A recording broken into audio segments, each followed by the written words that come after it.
Hey guys, അപ്പോൾ എന്താണ് ഈ ആപ്പിൾ ഞാൻ എടുത്തു വെച്ചേക്കുന്നത് നിങ്ങൾ ചിന്തിക്കും. എന്തിനാ? കഴിക്കാനല്ല കേട്ടോ. എന്തായാലും അതിൻ്റെ കുറച്ച് ഭാഗം കഴിച്ച് ഒരു 3/4 ഭാഗത്തോളം ആപ്പിൾ എടുത്ത് ചെറിയ പീസ് ആക്കിയിട്ട് നമുക്ക് ആപ്പിൾ പുളിശ്ശേരി വെച്ചാലോ എന്ന് എനിക്ക് തോന്നി. അപ്പോൾ ആപ്പിൾ പുളിശ്ശേരി ഇതുവരെ ഞാൻ വെച്ചിട്ടില്ല കേട്ടോ. ഫോണിലൊക്കെ കണ്ടിട്ടുണ്ടെങ്കിൽ ഞാൻ ഇതുവരെ വെച്ച് ട്രൈ ചെയ്ത് നോക്കിയിട്ടില്ല. അപ്പോൾ ഇന്ന് എന്തായാലും നോക്കാമെന്ന് കരുതി ചെറിയ പീസാക്കി ആപ്പിൾ കട്ട് ചെയ്ത് ഒരു ചട്ടിയിലേക്ക് ഇട്ടിട്ട് കുറച്ച് മഞ്ഞപ്പൊടി ഉപ്പ് ഇട്ട് കാന്താരിയോ പച്ചമുളകോ ഒക്കെ നമുക്ക് ചേർക്കാം. അതിലൊരു പച്ചമുളക് എനിക്ക് കിട്ടിയുള്ളൂ. ബാക്കി കാന്താരി ഞാൻ മുറ്റത്തുനിന്ന് തന്നെ പറിച്ചെടുത്ത് കഴുകി അതിലേക്ക് ഇട്ടു. ആ സമയത്ത് തന്നെ നമ്മൾ തേങ്ങ ചിരണ്ടി വെച്ചിട്ടുണ്ടായിരുന്നു. ആപ്പിൾ വെന്തോന്ന് നോക്കിയപ്പോൾ വെന്തിട്ടില്ല, അപ്പോൾ കുറച്ചുകൂടെ വേവാനുണ്ട്. ആ സമയത്ത് തേങ്ങ നന്നായിട്ട് അരച്ചെടുത്തു. തേങ്ങ അരച്ചെടുത്ത് ഈ ആപ്പിൾ വെന്ത് വന്ന സമയത്ത് തേങ്ങ അരച്ചെടുത്തത് അതിലേക്ക് ഒഴിച്ച് മിക്സ് ചെയ്തു. ഉപ്പ് നമ്മൾ നോക്കിയിട്ട് പോരാന്നുണ്ടെങ്കിൽ ലാസ്റ്റ് ഇട്ട് കൊടുക്കുക. അപ്പോൾ കുഴപ്പമൊന്നുമില്ല. കൂടിപ്പോയാൽ നമുക്കൊന്നും ചെയ്യാൻ പറ്റില്ല. കുറയുവാണെങ്കിൽ നമുക്ക് വീണ്ടും ചേർത്ത് കൊടുക്കാം, കുഴപ്പമില്ലല്ലോ. അപ്പോൾ നന്നായിട്ട് മിക്സ് ചെയ്തു. തേങ്ങ നന്നായിട്ട് ഇട്ട് കഴിഞ്ഞിട്ട് നമുക്ക് അത് തിളപ്പിക്കുന്നുണ്ട്, വിഷയമില്ല.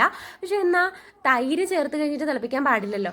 നമ്മുടെ വീട്ടിൽ തന്നെ ഉറവെച്ചെടുത്ത തൈരായിട്ടുള്ളത് അത് ജസ്റ്റ് ഒന്ന് നമ്മൾ മിക്സിയിലിട്ടൊന്ന് അടിച്ചെടുക്കണമായിരുന്നു. നല്ല കട്ടയായിട്ടുള്ളതായിരുന്നു.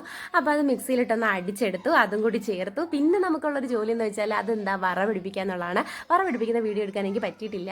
അത് ഇടയ്ക്ക് എടുത്തത് കട്ടായിപ്പോയി. അപ്പോൾ അതുകൊണ്ട് ഞാനത് കാണിക്കുന്നില്ല. എന്നാലും ഉലുവയും വറ്റൽമുളക്, ഉലുവ, വേപ്പില, കടുക് ഇതൊക്കെയാണ് വറ താളിക്കാൻ സാധാരണ ഞാൻ ചേർക്കുന്നത്. പക്ഷേ വറ്റൽമുളക് എനിക്കില്ലായിരുന്നു, ബാക്കിയൊക്കെ ഞാൻ ചേർത്ത്. അപ്പം വറ പിടിപ്പിച്ചൊക്കെ എടുത്തു. നല്ല ടേസ്റ്റ് ആയിരുന്നു കേട്ടോ. നിങ്ങളുടെയൊക്കെ നാട്ടിൽ വറ താളിക്കുക എന്നും പറയാറുണ്ടല്ലേ.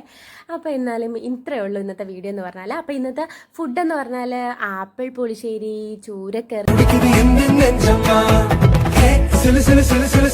கொஞ்சம் செல்லம்மா சட சட சட சட மழையான வந்தேன் கண்ணம்மா